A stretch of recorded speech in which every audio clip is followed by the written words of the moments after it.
Hi, this is Carolyn DuBos, and I wanted to take a few minutes to talk to you today about All the Light We Cannot See, which is a book that I recently read by Anthony Dower. And I read it about a month ago, and I wanted to tell you about it so that you could consider it for your summer reading. It's a pretty interesting book, and it's about two young people around 14 to 16 years old, and we see them grow throughout the book.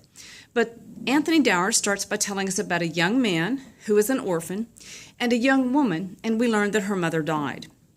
Then he gives us a little bit more information about these characters by telling us about the young man's special talent for working on radios and building them and repairing them, which was a big deal back in the 1940s.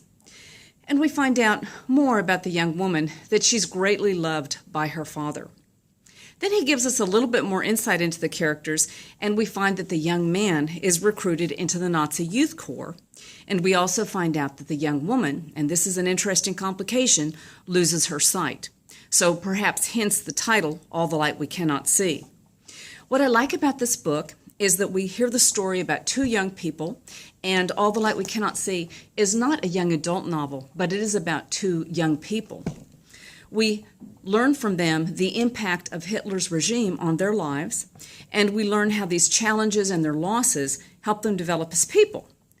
When I was thinking about reading this book, as you can see from the side, it's a pretty thick book. So I made a list of positives and negatives, and I've read the book, so obviously the positives won. But the bottom line is it's a really long book, so it's a 500-page book, about 524. But on the positive side, it's a Pulitzer Prize winner, so you know it must be a pretty good book. On the negative side, it's yet another book about Nazi Germany. But on the positive side, it is about two young people and how they dealt with Hitler's regime. It also is very interestingly set up in that it's got a lot of short chapters, and the author starts by writing about one of the characters, let's say the man, and then he has this next short chapter about the woman.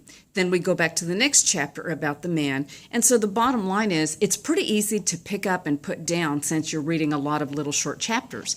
But the problem is you're going to not want to put it down because it's that good.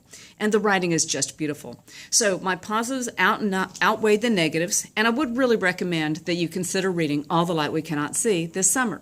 Thank you.